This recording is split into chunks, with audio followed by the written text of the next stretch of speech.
جعل امتی خیر امت اخرجت للناس، میری امت تمام امتوں میں سب سے بہترین امت ہے جس کو دنیا پر اللہ نے ظاہر فرما دیا۔ تیسری صفت کیا ہے؟ فرمایا میری امت الحمدللہ الذی جعل امت فی اول و آخر، فرمایا میری امت کے لیے اللہ نے یہ اعزاز رکھا ہے کہ وہ اول بھی ہے وہ آخر بھی ہے، وہ اول بھی ہے وہ آخر بھی ہے۔ اول کیسے اور آخر کیسے؟ اچھا دوستو، ہم نبی کا ذکر کیوں کرتے ہیں؟ ہم نبی کے نام پر مجلسیں کیوں سجاتے ہیں؟ ہم محفل میلاد کبھی مسجد میں، کبھی بازار میں، کبھی کوثار میں، کبھی گھروں میں، کبھی بازاروں میں، کبھی بیابانوں میں، کبھی تنہائی میں، کبھی انجمن آرائی میں اپنے نبی کا ذکر کیوں کرتے ہیں؟ اس لیے کہ نبی نے بھی ہمارا ذکر کبھی انبیاء کے درمیان کیا ہے، کبھی خدا نے کیا ہے، کبھی دشمنوں میں کیا ہے، کبھی اپنوں میں کیا ہے۔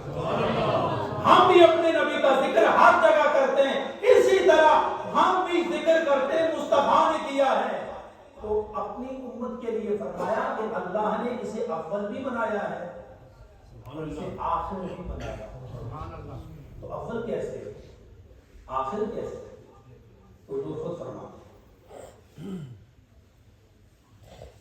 اللہ نے میری امت کو آخر میں، کہ میں آخر میں آیا ہوں، فرمایا میں آخر میں آیا تو میری امت تمام امتوں سے آخر میں آئی۔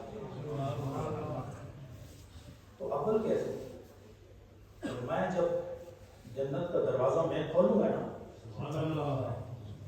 میں جب جنت کا دروازہ میں کھولوں گا تو میری امت کا سب سے پہلا فرد جو ابو بکر ہے وہ پہلے اندر جائے گا اور میری امت کے داخلے کا آغاز ہو جائے گا۔ حضور علیہ السلام کو امت میں نہیں نا شامل، آپ تو نبی ہے نا، تو آپ تو پہلے جائیں گے اور آپ کے بعد پہلے کون جائیں گے؟ یہ ہمارا عقیدہ، اس کو سمجھی کوئی کون جائے گا سب سے پہلے؟ امت میں حضرت ابو بکر صدیق، اور آخر میں یاد رکھو اب ساری امت کو اللہ تعالیٰ نے اور نبی دو عالم صلی اللہ علیہ وسلم نے اپنی امت کو دو شخصیات کے درمیان میں رکھا ہے، دو شخصیات، اور یہ دو شخصیات وہ ہیں کہ اگر ان کی رضا حاصل ہوگی تو جنت میں داخلہ یقینی ہے، اور اگر دونوں کے ساتھ ناراضگی ہوگی تو جنت میں جانا ممکن نہیں۔ ایک کے ساتھ ناراضگی اور دوسرے کے ساتھ رضامندی تب بھی جنت میں جانا ممکن نہیں۔ تو کن کن سے؟ فرمایا اول حضرت ابو بکر ہیں اور آخر میں حضرت علی ہیں، یہ سب سے آخر میں جنت میں جائیں گے۔